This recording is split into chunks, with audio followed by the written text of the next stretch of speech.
Welcome to The Cure, the podcast that cures all your agonies. I'm your host, Boba. Today, we'll be discussing the psychology of infidelity. And we also invited the well-known psychologist, Dr. Rachel, to help us solve problems. But before that, you must have heard about the latest scandal of famous comedian, Regina, and basketball athlete, George. From insider information, Regina interferes in George and actress Annie's relationship by the disguise of being George's buddy. Soon, Regina won George's heart and left Annie brokenhearted. Surprisingly, Regina wasn't single at all. After their relationship went public, a guy named Peter broke the news that he has been dating Regina for 5 years. To Rachel, what do you think Regina was thinking? So, this is actually a phenomenon we call mate choice copying, which is a non-independent mate choice when the probability of acceptance of a potential mate increases if they are observed to be chosen by another female first. And this phenomenon occurs on females, where the female would be more likely to pick a man when the man isn't available. And the reason is hypnotized that mate choice copying can ensure that a woman's choice is matched with the socially preferred male qualities. Moreover, mate choice copying is one form of social learning, where animals would act according to their surroundings. Oh, I see. Thank you, Dr. Rachel. This is actually my first time acknowledging this concept. I guess girls are sometimes just full of jealousy and is pretty insecure about our own choices. Today, we have two guests who encountered some troubles in their love life. A young woman who has several boyfriends simultaneously, and a man who accidentally slept with his colleague while having a girlfriend waiting at home. Next, let's welcome our guests, Zach and Lena, to share their personal experiences in relationships. Let's welcome Zach and Lena. Hey, I'm Zach. I am a 33-year-old man who works in a global company. Hi, I'm Lena. I'm 23 years old, currently working in a library. So next, we'll have Lena begin with her own experience. Honestly, this case is so rare, you wouldn't want to miss out. My friend told me she signed up for the podcast show for me, but I don't know why I need to be here. I thought I managed all my boyfriends so well. There was only a little problem in our relationship. I can handle it. I don't see any reason I need to be here. Wait, what? Boyfriends? It sounds a little complicated. No, not a little. It is actually really complicated and odd. But I bet the audiences are just as curious as I am. So, please do tell us what exactly happened. Oh, it was an, let's call it accident. But it was a very mild accident. I think it happened like 2 weeks ago. I was dating while Matthew was on a business trip, but Matthew came back earlier to surprise me. I thought he wouldn't give me that kind of surprise anyway, so I brought James to a restaurant that Matthew and I often went to. Who knew that Matthew was there and prepared to propose to me? Can you talk about your boyfriends? And why do you have to have so many boyfriends at a time? Didn't you see the propose coming? Also, isn't it a bit tiring to handle all of them? Geez, it's so tiring to just think of that situation. Sorry for having so many questions, because all of these just seem so inconceivable. Well, I have boyfriends. I think it is reasonable because each of them has their own benefit. If I can't find one single man fulfilling all my needs for a boyfriend, why can't I have two at one time? For example, James is a total gem. A lot of details about treating girlfriend, but he is a poor student. However, Matthew is an extremely rich guy. He owns a company, but he's always busy and careless. See, I have both of them. I enjoy their sweetheart behaviors and so much money. Also, I can't bear any nonsense. I was first in a relationship with Matthew, but he was like what I say, always too busy, which means that I had to stay at home by myself. I was in a relationship. Why should I accept this selfish decision? That's why I turned to James. He complimented my deepest loneliness and a desire of accompaniment. I think you're either a material girl or a gold digger. Or maybe both of them are blind. If I ever earned that much money like Matthew did, I'd rather spend my money on my pet dogs. But let's see what Dr. Rachel says. Oh, wow. If I were one of your boyfriends, I would feel really depressed by what you did to me. Thank God I'm not part of your boyfriends. Wait. What did you mean? Thank God I'm not part of your boyfriends. You are not even on my pocket list. I don't date cheaters.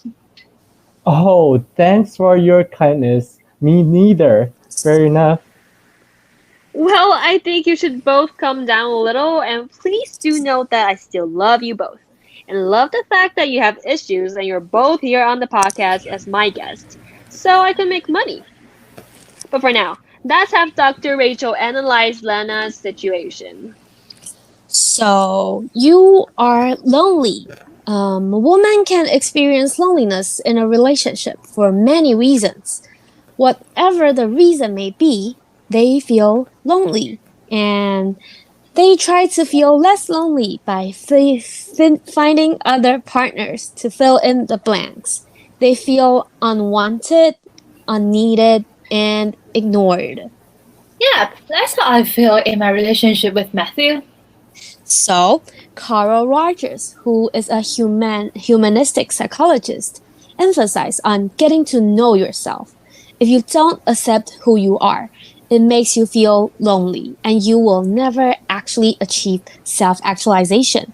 One of the main reasons women cheat is to blow up a relationship that makes them feel trapped in some way, stated by Charlene Ron, PhD, a clinical psychologist. You are with a partner who seems like a nice person. In your case, the other person may be emotionally unavailable or too busy to take care of your needs. So, you went to see someone else and you thought, there's nothing wrong with me. However, you aren't so understanding to him as well. So, have you thought that maybe you are a little selfish as well? Although I think she's just simply greedy, I still like Dr. Rachel's explanation. At least everything sounded a little more logical. I myself sometimes feel neglected as well, but I tend to find things to do to enrich my own life. So, even if my husband has no time for me, I can still find a ways out. Wait. So, you mean that I'm the one who did the wrong things? I never thought that it was my problem. I think I'm a little bit too, how to say this, self-centered, right? I think this problem may result from my family. Since I'm the only child in my family, my parents always satisfy my every need. Some of my friends have told me that I need to put myself in others' shoes, but I never listened to them. I thought they were just kidding. Now I understand why. So, how should I start to change myself? I mean, in what way exactly? I think it's really important to walk in someone's shoes in whichever relationship. But I believe Dr. Rachel can provide more details about how to make a difference. You can start first getting along with yourself. I think you need to start to understand yourself more. According to humanistic psychology, you can't get close to others when you can't accept who you are. What's humanistic psychology? Yeah, what's that? So, the humanistic psychology is about self actualization and very, very briefly explained to getting to know yourself. And you need to accept yourself in order to feel fulfilled. Oh, you're such a genius. I will try my best to do what you recommend. I believe that there will be some differences in me. I think Dr. Rachel's suggestions are really practical. Thanks to Dr. Rachel. I believe Lena could fix her relationships with her help.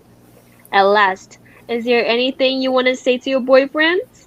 Maybe apologize a little? I mean, you probably should, but yeah.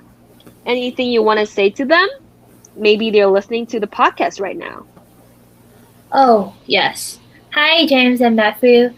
I'm a bad girl and my foolishness. I wasn't hurting you on purpose. I just didn't know I'm a selfish person. Sorry for my self centered behaviors. I won't ask for your forgiveness. I only hope that you can still be friends with me. Okay. Enough apologizes. Being friends might also be too much to ask. But anyways, now let's have Zach sharing his wonderful, no, I mean guilty night with his colleague. Tell us what happened, Zach. Sure. The reason why I am here is because I want to apologize to my girlfriend. But Cardi, my girlfriend, would not listen to me at all. Here's the whole thing. When I was on my business trip to France, there was a banquet which we had to drink.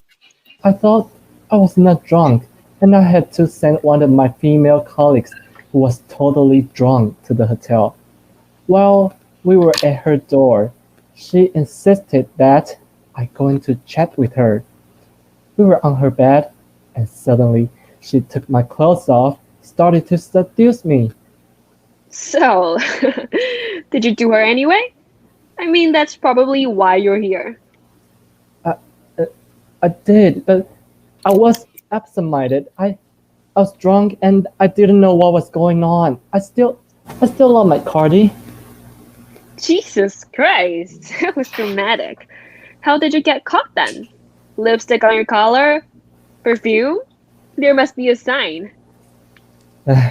That was because that night I was with my colleague and Cardi. She called me several times, but I didn't answer her calls. When I got home, she asked me to show her my jet logs. Apparently, I was not fortunate enough.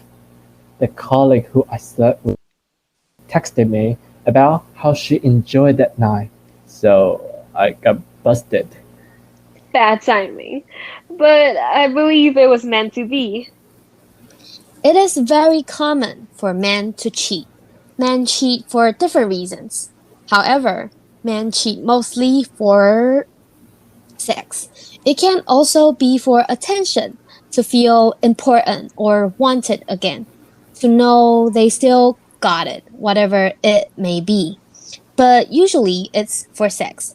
Studies continuously uncover that men are more likely to cheat on their partner and act carelessly when it comes to sex. And the evolutionary psychology point of view would explain that men cheat sexually because they have the need to produce offsprings. So they need to have sex in order to do so. For a man, cheating is not about getting into another relationship because most men have no desire to of seriously committing to a woman they cheat with, which clearly is true in your case, Zach. Cheating for men is about meeting a need.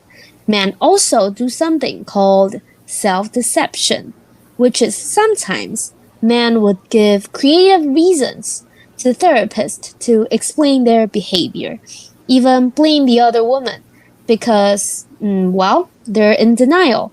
They don't want to admit that they have made a mistake, but although there are evolutionary psychology theories to explain your behavior, there's no excuse for being unfaithful. Oh my goodness, that is so true. Uh, Evolutionary psychology is so unfair. But, anyways, Here comes my favorite session. Confess, Zach. I mean, is there anything you wanted to say to your beloved girlfriend? Or is she ex-girlfriend right now? Alright. Cardi, listen to me. Though I slept with my female colleague, but my heart is still with you. I didn't mentally cheat on you. I was just meeting my sexual needs, which you didn't give me. Think about it, Cardi.